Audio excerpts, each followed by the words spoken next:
And you know what? We've got it exclusively for you here on Car and Bike. The Mercedes-AMG GLA35 4MATIC is one of the racier avatars of the GLA class SUV. The car comes with that hallowed AMG badge, and it, along with the more potent GLA45 and 45S models, offers faster, edgier performance, and hey, you know it, styling too. As I said, we have the whole family, but we want to first show you the apex predator in the GLA clan here in India.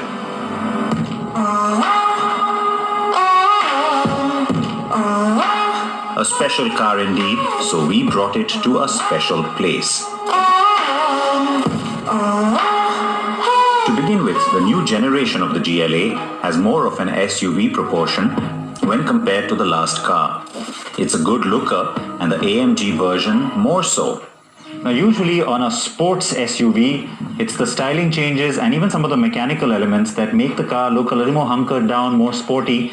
It's interesting how the design on the GLA35, because of that AMG badge, actually lend it more of an SUV nature. I mean, the vertical slats AMG front grille makes the car look a little upright, makes the front look more imposing, and you've also got the bigger wheels. The AMG pattern certainly helps that cause once again. And the 4MATIC badging, I mean, that's again true blue SUV. So it's interesting, like I said, how the GLA35, the AMG version, tends to look more butch than the regular one.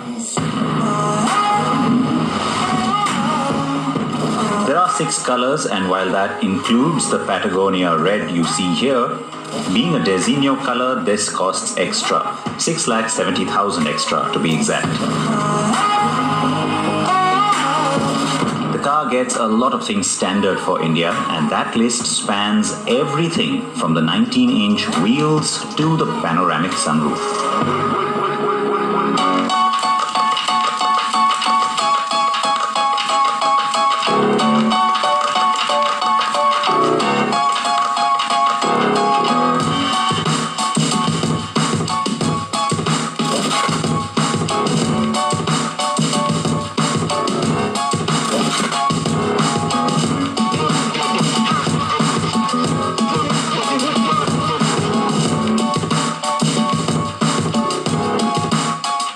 So you know how they say hot hatch? Well, this one's like a hot compact SUV. I know it doesn't have the same ring to it. The reason I say that is because, look, with the GLA, there was criticism of the first generation being too much like a hatch and not SUV enough. The good news on this generation is it drives like an SUV. You get into one and straight away you have that SUV feel. So does that also translate into a sporty SUV feel on the 35?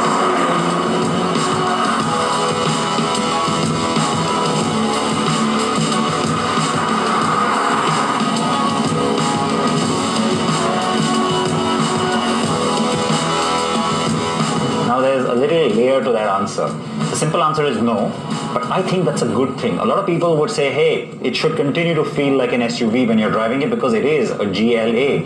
But I submit that a lot of people buying this car are buying it for its performance. If they wanted just a compact Mercedes SUV, they could just buy the regular GLA 200 or 220D. Why would they buy this one? Well, only because they would drive themselves. They wouldn't be sitting at the back, and they want this exhilaration. So the car shouldn't drive like an SUV, it should drive more like a sports car. Now, it's of course not like a super sports, but it gives you that stiffness at the expense of hard ride quality, yes, no doubt. On our roads, maybe not the best thing, but at least you get that true sports experience. For me, that's a huge tick, a red tick.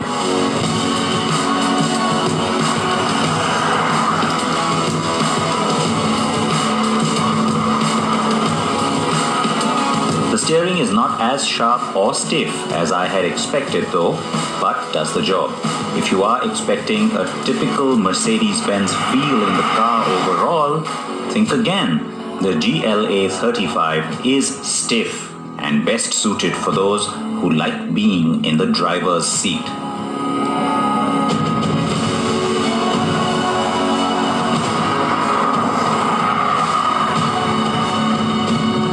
adaptive suspension with variable damping, that is standard for the India spec.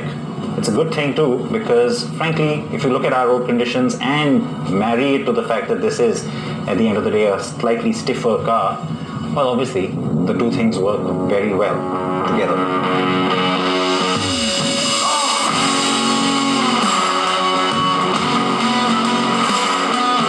So you can have individualized driver mode settings. Then there's Comfort, Sport or Sport Plus. In Comfort mode in particular, the ride will feel a bit more pliant. Yet on a car like this, you want the growl and the instant response, meaning Sport or Sport Plus are its best modes.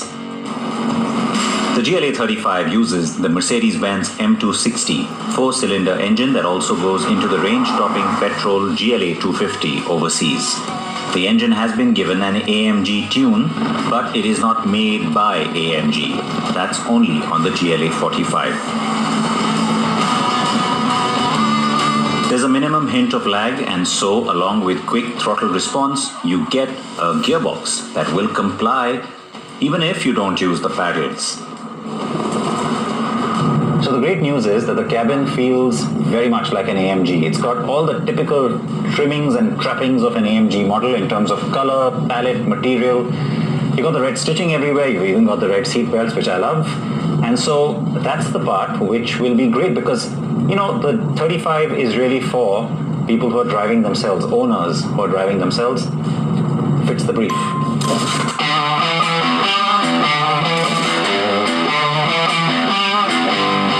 The cabin gives you the latest single-screen look infotainment touchscreen plus digital cluster.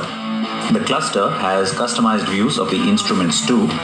The two screens work through touchpads on the steering, as in all Mercedes models. The same is true for the car's phone connectivity, wireless charging, and a Burmester sound system. The car also has an inbuilt SIM with the Mercedes Me Connect app, allowing you to use telematic functions like remote unlock or geofencing. Being an AMG model, you also get the flat-bottomed steering wheel and sport seats.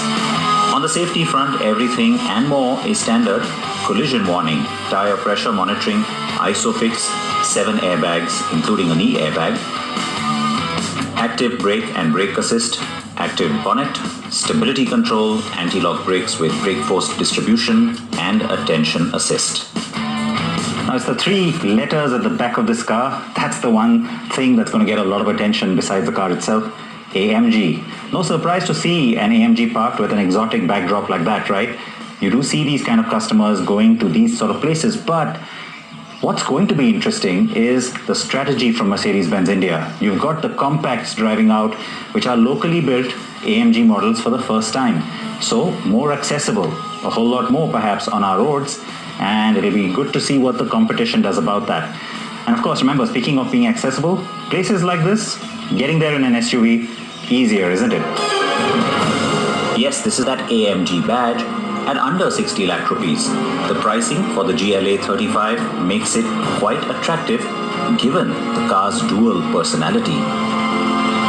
The GLA35 is a blend of practicality and performance.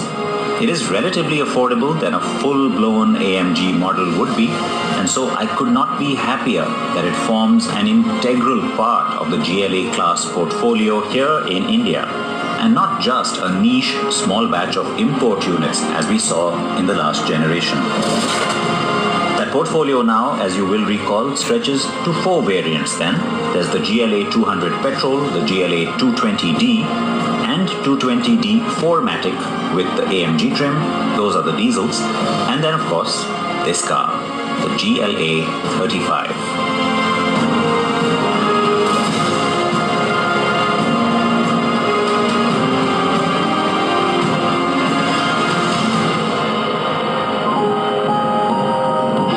So as expected, the AMG Avatar, lots of fun. But you know what? Let's not take away from the fact that there's plenty to offer with the regular GLA as well. Those details are coming up after a short break on our GLA special.